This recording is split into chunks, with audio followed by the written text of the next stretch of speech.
Alors aujourd'hui, ce que nous allons voir ensemble, ce que tu vas prendre dans cette vidéo, c'est concrètement, on va faire en sorte de pouvoir changer ta manière de voir ton métier en tant que coach. L'idée, c'est pas juste d'avoir de la motivation inutile, mais vraiment d'avoir des conseils concrets que tu puisses directement appliquer dans ton métier. On partagera également un framework qui se base maintenant sur 10 ans d'accompagnement, non seulement d'athlètes de haut niveau, mais aussi d'accompagnement dans le cadre de la population générale, comme on appelle ça. Si tu es compétent mais bloqué, cette vidéo est totalement faite pour toi. Quelque chose que nous rencontrons souvent, bien évidemment, c'est que nous avons des experts finalement qui sont des experts dans leur domaine, mais ont du mal réellement à mettre en pratique tous les éléments qu'ils ont appris théoriquement. Et ça, c'est pas spécialement de votre faute, c'est tout simplement parce qu'on n'a pas été préparé à cette transition-là. Et l'idée est clairement de te mettre dans les meilleures conditions possibles pour que tu puisses réellement prospérer dans ton métier, dans ta passion. Et que ce qui se passe, c'est que la majorité des coachs ne sont pas réellement des coachs. Ce qu'ils font réellement, ce sont principalement des exécutants déguisés en coach. Ils donnent des programmes, ils comptent les séries, ils fixent des calories, mais de l'autre côté, ils n'arrivent pas réellement à implémenter de nouvelles routines, un cadre autour des personnes qu'ils accompagnent. Donc du coup, impossible de transformer des personnes dans ces conditions-là, donc de créer un environnement durable pour ces personnes-là également. Le problème, c'est qu'ils confondent en fait l'expertise avec le coaching. Et cette confusion détruit totalement leur activité. Cette perception qu'ils ont du coaching est une perception qui est totalement, finalement, utopique, parce que dans leur vision, le fait de juste d'être expert, typiquement, leur suffira à pouvoir accompagner les personnes dans leur transformation, chose qui malheureusement n'est que très très rarement le cas. Donc un exécutant applique des protocoles, un coach, lui, transforme réellement des vies et des trajectoires. La confusion du métier de coach aujourd'hui, c'est qu'avec les réseaux sociaux, n'importe qui peut se proclamer coach, bien évidemment, sans avoir spécialement de résultats et de framework. Ce que cela nous apporte sur le marché, c'est que nous avons un marché qui est totalement saturé, où il y a énormément de bruit, qui attire des personnes qui sont plutôt opportunistes que de réels experts et passionnés de leur métier. Et là, bien évidemment, ça crée de la confusion. Donc les coachs se comparent à des personnes qui ont le plus de followers par rapport à eux. Or, je le dis toujours, le nombre de vues, le nombre de likes ne définit pas la qualité, le niveau d'expertise d'un coach, puisqu'il faut savoir que les personnes même qui likent et qui suivent certaines personnes sont des personnes qui ne sont pas spécialement éduquées et préparées à reconnaître ce qu'un bon coach et ce qu'un mauvais coach. Alors en ce sens, ce qu'il faut vraiment bien comprendre, c'est que on parle souvent de cette problématique qu'il y a entre les personnes qui sont dites expertes et les personnes qui sont finalement quelque part des usurpateurs. Alors, il ne faut pas sous-estimer la capacité et la compétence que c'est que de mettre un système en place, que d'avoir un bon marketing, que d'avoir une bonne stratégie d'acquisition client, que d'avoir un tunnel de vente qui soit clair. C'est réellement un travail à part entière. Et la réalité, c'est qu'effectivement, pour être un coach à succès aujourd'hui, il faut pouvoir combiner d'une part notre expertise en tant que coach, mais également être un entrepreneur dans le domaine du coaching qui soit à la hauteur finalement de notre expertise. Et c'est là où la plupart des coachs bloquent, c'est qu'ils ne comprennent pas qu'il faut également développer cette qualité-là, cette compétence-là, pour pouvoir vivre et s'en sortir en tant que coach. Je vais m'aller plus loin, même pour accompagner les personnes que nous accompagnons. Le fait d'avoir un cadre et de transformer finalement la théorie que nous avons apprise sur les bancs d'école, dans nos formations, dans nos workshops, sur vraiment quelque chose de clairement reproductible et aussi qui puisse avoir une adhérence entre ce que nous mettons en place et les clients que nous accompagnons, c'est justement l'équilibre et la balance entre les deux. La confusion donc c'est le technicien qui lui s'est entraîné mais ne sait pas coacher. L'influenceur lui est capable d'être visible mais n'a aucune profondeur. Et enfin le vrai coach, c'est celui donc qui est rare, structuré et également offre une expérience réellement transformationnelle. Tu dois réellement choisir premièrement dans laquelle des catégories tu veux être. Dans un marché qui est saturé aujourd'hui, ce qui est important, c'est justement de pouvoir se démarquer et de préférence être justement ce coach qui a la faculté de pouvoir mettre en place une expérience transformationnelle. Et pour ce faire, il faut non seulement être un bon expert, mais également avoir le bon système qui va avec. Le problème en concret, donc la conséquence directe, c'est la stagnation, c'est le manque de clients et c'est le manque de revenus ce sont les revenus instables. Donc tu travailles dur, mais ton activité ne décolle pas. Tu as des clients, tu as des clients, mais tu n'arrives pas à en avoir ou à en avoir plus. Tu as des clients, mais tu n'arrives pas à en avoir plus ou à les garder. Tes revenus ne dépendent que de toi seul, donc du coup, tu échanges ton temps contre de l'argent. Tu sais que sur le terrain, tu sais quoi faire sur le terrain, mais tu ne sais pas comment vendre. Tu sens qu'il te manque quelque chose, mais tu ne sais pas quoi exactement. Le coach compétent sans structure devient prisonnier finalement de son talent. Le problème, ce n'est pas ton niveau, c'est ta structure. C'est que ce que tu as déjà aujourd'hui, ce sont les connaissances, c'est l'envie, c'est l'expertise du terrain. Mais la connaissance à elle seule ne te permet pas en fait de développer ton plein potentiel. Ce qui te manque concrètement, à titre d'exemple, moi j'aime bien comparer le métier d'entrepreneur, de coach à celui de footballeur parce que j'y joue au football. C'est comme en fait avoir du talent finalement, mais ne pas avoir tous les éléments autour de toi pour pouvoir exprimer et exploiter ton talent à son plein potentiel. Ben, la bonne nouvelle par rapport à ça, c'est que la structure, ça s'apprend, ça se construit et ça se systématise. Il n'est jamais trop tard pour le mettre en place, plutôt, mais il faudra prendre le temps, il faudra s'y intéresser et il faudra le faire avec autant de conscience que nous avons pris le temps de nous développer en tant qu'experts dans le domaine du coaching. Alors le vrai coach, il repose sur 4 piliers principalement, mais aussi sur une philosophie et sur un système. Les 4 piliers seuls ne suffisent pas. Sans philosophie d'entraînement claire, si tu n'appliques pas des méthodes qui sont claires, nettes et précises ou qui sont juste copiées, sorties donc du coup de leur contexte, tu ne pourras jamais arriver à quelque chose qui durera dans la durée, qui sera reproductible. Le coach sans système travaille donc à l'instinct et alors les garanties ne sont pas toujours garanties. L'équilibre des 3 dimensions, c'est justement l'équilibre qui pourra te permettre de rester un professionnel dans ce que tu fais et aussi de pouvoir l'avoir dans la durée.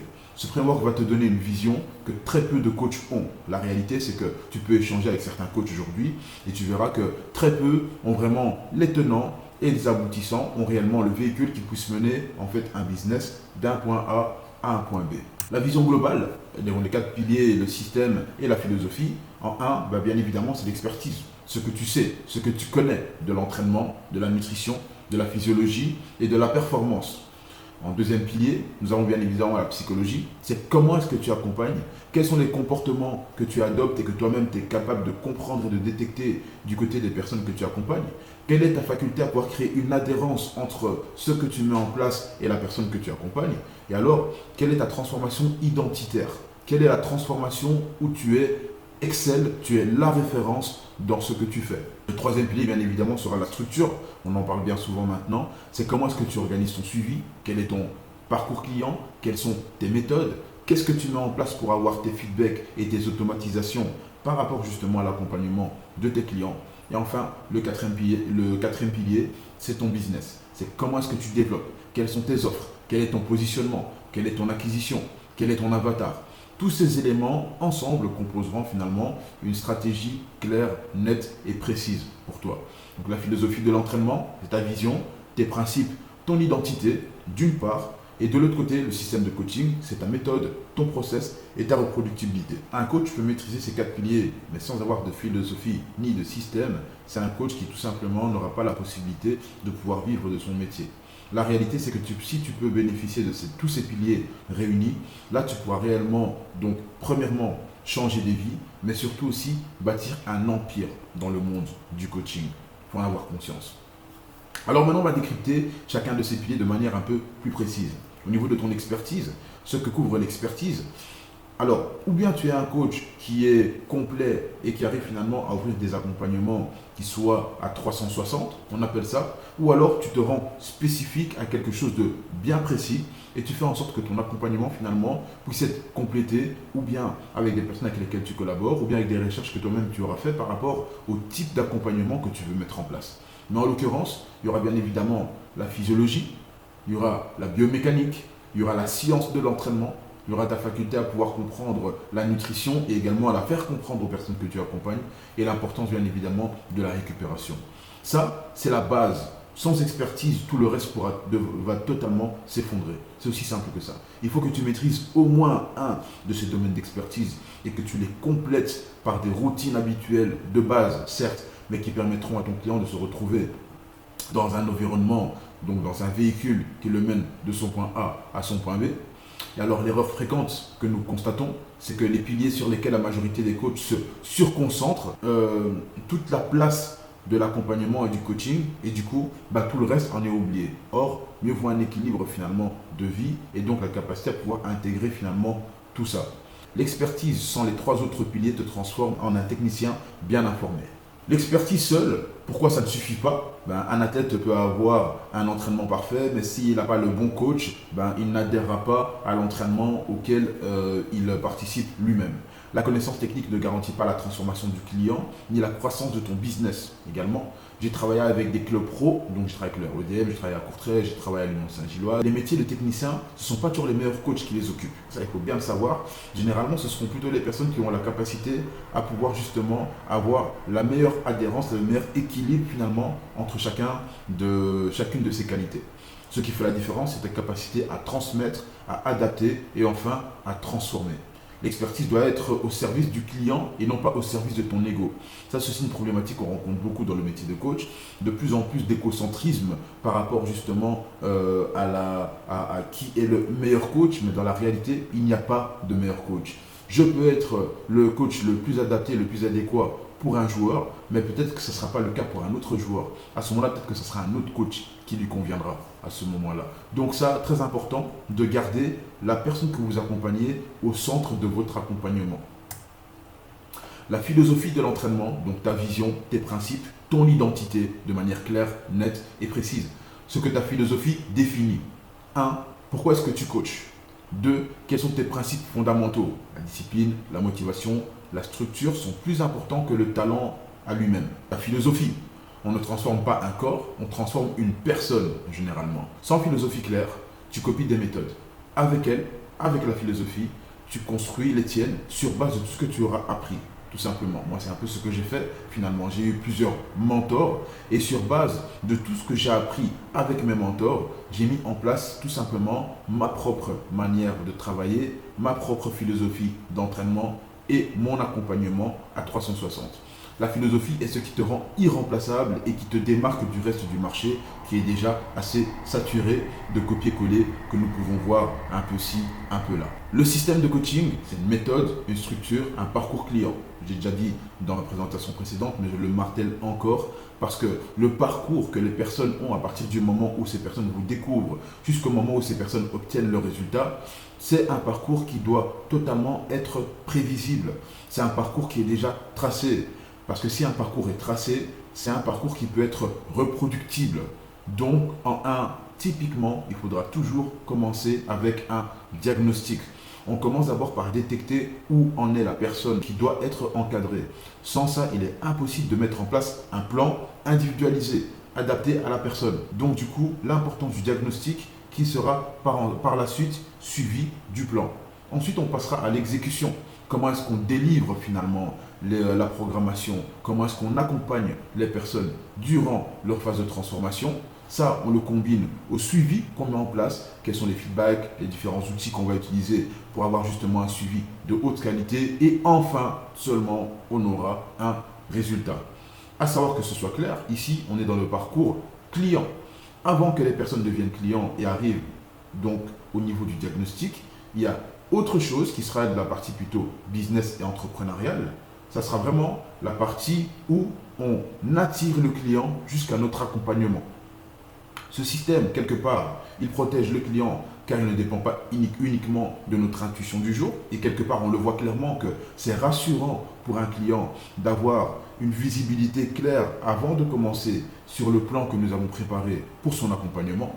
Et de notre côté, ça nous réduit la charge mentale pour la simple et bonne raison que nous savons déjà vers quoi nous allons. Et il y a juste un plan que nous avons défini qui sera à suivre, non seulement par le client, mais également par nous parce que nous l'avons mis en place. La différence clé, sans système, chaque client repart à chaque fois de zéro. Avec un système, tu construis une machine qui est claire, nette, précise et surtout une méthode scalable. Un bon système rend ta valeur indépendante de ton énergie du moment, tout simplement. Palier 2, la psychologie, donc la réalité de tes clients. La majorité de nos clients échouent, non pas par manque d'information, ils échouent par manque d'alignement psychologique. Alors ne pas confondre alignement psychologique et motivation. J'aime bien donner un exemple clair. Partons sur le client A, le client B. Le client A, il a reçu un plan clair qu'il va faire sur les 3 prochains mois. Il a en visu. Le client B, il vient s'entraîner. Il ne sait pas qu'il va avoir une transformation dans les 3 mois. Il vient juste s'entraîner un peu à la carte, quand il le décide et quand il le veut. Le client A, naturellement, ayant une vue claire sur les étapes par lesquelles il va passer pour atteindre son objectif, sera naturellement plus engagé que celui qui n'a pas les informations.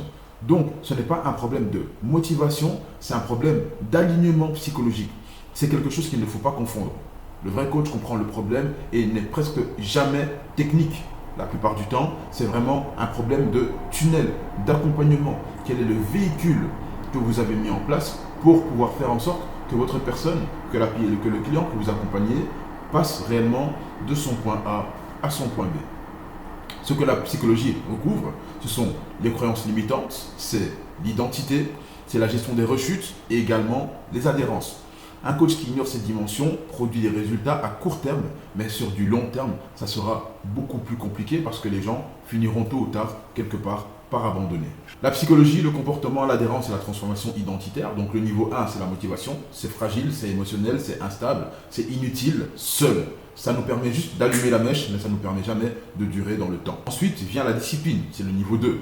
Là, c'est déjà beaucoup plus solide. C'est quelque chose qui demande un effort constant, parce qu'il faut systématiquement se rappeler, mine de rien, que même si nous ne voulons pas faire quelque chose, nous devons le faire car c'est ce qui nous permettra d'atteindre nos objectifs. Et enfin, la dernière étape, c'est quand c'est réellement ancré, ça fait partie de nos routines. C'est réellement quelque chose qui est devenu limite normal pour nous. Donc c'est le seul niveau qui crée réellement des transformations durables et automatiques. Donc l'objectif absolu, c'est de faire passer notre client à ce niveau-là, qu'il puisse réellement intégrer tous les préceptes que nous lui partageons. Parce qu'en fait, il s'agit en réalité, je répète, de changer des vies. Il ne s'agit pas seulement de transformer sur du court terme, il s'agit réellement de transformer les vies des personnes que nous accompagnons. Résultat égale stratégie fois adhérence. Si l'adhérence est à 0, le résultat sera tout simplement nul. Un client transformé n'a plus besoin d'être motivé. Il est devenu quelqu'un d'autre. Son mental, son mindset, tout est lié par rapport à finalement son objectif de vie, sa photo finale. On construit en réalité des nouvelles versions des personnes qui viennent et nous rejoignent parce que quelque part, s'ils viennent chez nous, c'est qu'ils ont détecté déjà en eux quelque chose qu'ils souhaitaient absolument changer. Troisième pilier, c'est la structure. Ce que la structure couvre concrètement, elle, c'est ton organisation personnelle, sont tes outils de suivi, c'est ta clarté, ton process. La structure, c'est l'organisation invisible qui rend ton coaching reproductible et professionnel. Si tu n'es pas toi-même structuré dans ce que tu fais, il sera impossible que tu puisses intégrer, installer de la structure dans les personnes que tu accompagnes. Un client livré à lui-même est un client qui abandonne. Par contre, un client structuré est un client qui progresse. Ce qu'il faut retenir de la structure, donc en gros, c'est l'organisation, c'est le suivi et c'est la clarté du parcours. 1. Un suivi rigoureux. 2. Une clarté totale pour le client. En 3. Des systèmes qui travaillent quasiment sans toi au bout d'un moment. Et en 4. Enfin, de l'expertise à un business scalable. Quand on met quelque chose de structuré, on peut facilement gérer 100 personnes. Quand on a en place une structure qui ne tient pas, on peine finalement à gérer ne fût-ce que 10 personnes, grand maximum. C'est impossible d'avoir une structure claire. On est dans le chaos total sans avoir de système. Le quatrième pilier, bien évidemment, c'est ton business. C'est la réalité du marché aujourd'hui, c'est que être un excellent coach aujourd'hui ne suffit pas. Pour pouvoir vivre de son métier, il faut absolument avoir ces deux compétences pour pouvoir vivre de son métier, donc autant en tant qu'expert qu'en tant qu'entrepreneur. Sans business maîtrisé, pas de clients réguliers, donc pas de prévisibilité dans nos chiffres, pas de revenus stables. Le coaching est en pleine évolution aujourd'hui. Donc un coach doit maîtriser effectivement non seulement son expertise, mais également son marché. Ce que le business n'est pas, le business ce n'est pas du coaching.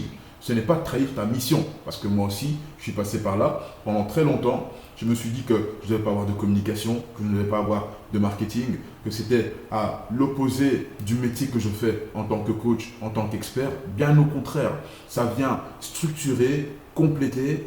Et ce que j'aime bien dire aux personnes que j'accompagne, donc justement à la partie communication, visibilité, Vois-le comme un moyen de te rendre visible pour des personnes qui ont besoin de toi. En réalité, c'est de ça qu'il s'agit. Tu es totalement égoïste en ne voulant pas partager tout ce que tu sais avec des personnes qui ont besoin justement de toi. Refuser d'apprendre le business, c'est condamner ton expertise finalement à rester invisible. Alors, business, c'est quoi concrètement? C'est une offre, c'est un positionnement et c'est un système d'acquisition. Ton offre, ce n'est pas juste vendre des PDF, tu vends des transformations, tu vends un résultat. C'est un passage d'un point A à un point B. J'aime bien voir une offre comme un véhicule. Ce n'est pas juste un prix, c'est tout ce que tu mets à disposition, c'est le véhicule que tu mets à disposition pour aider ton client de passer de son point A à son point B. Donc de sa situation actuelle à sa situation souhaitée. Le positionnement, qui tu es, pour qui, pourquoi et comment est-ce que tu aides les personnes à atteindre justement leur objectif. C'est quelque chose qui doit être clair, net et précis dès qu'on te voit. Si ce n'est pas clair, c'est impossible que les personnes qui ont besoin de toi reconnaissent que tu es la personne qui va apporter la solution à leurs problèmes.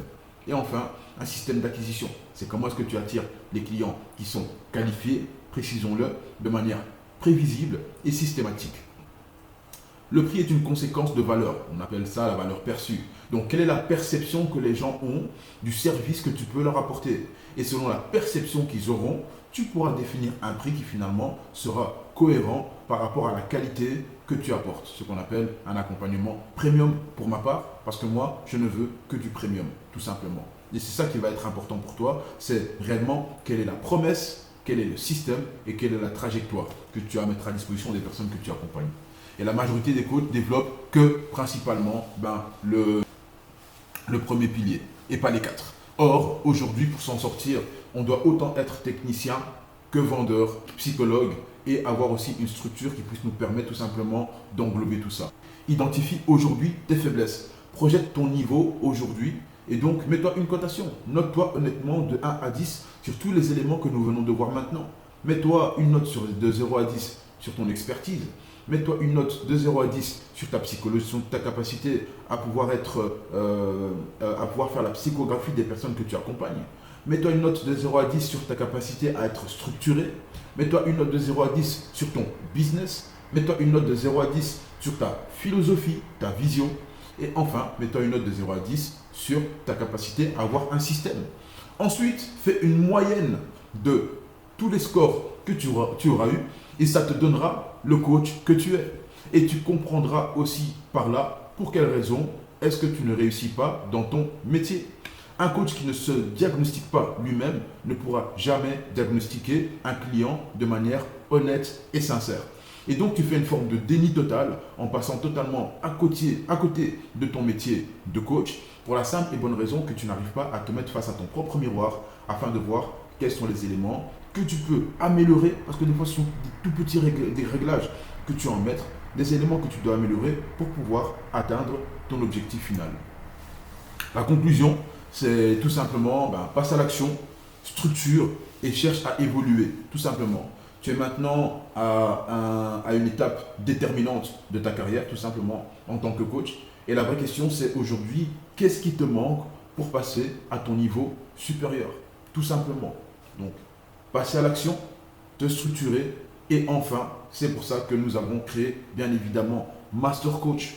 Parce que dans Master Coach, finalement, nous avons plusieurs manières différentes de le faire. Tu peux réserver ton call diagnostic justement pour qu'on puisse parler de tout ça. Mais Master Coach est conçu justement pour aider les coachs compétents à transformer totalement leur activité professionnelle, à pouvoir enfin vivre de leur métier et surtout accompagner les personnes qu'ils accompagnent, qu'ils aident de manière structurée, prévisible, reproductible, ce qui permettra une réelle scalabilité de votre business et de votre accompagnement, tout simplement. Donc voilà, c'était tout pour moi aujourd'hui. On se voit dans la prochaine vidéo et surtout, n'hésite pas, prends ton rendez-vous diagnostic et de là, on pourra donc aller un peu plus loin dans l'analyse de ta situation aujourd'hui et voir comment est-ce qu'on peut changer ton business, structurer ton business, transformer ton business de manière totalement incroyable.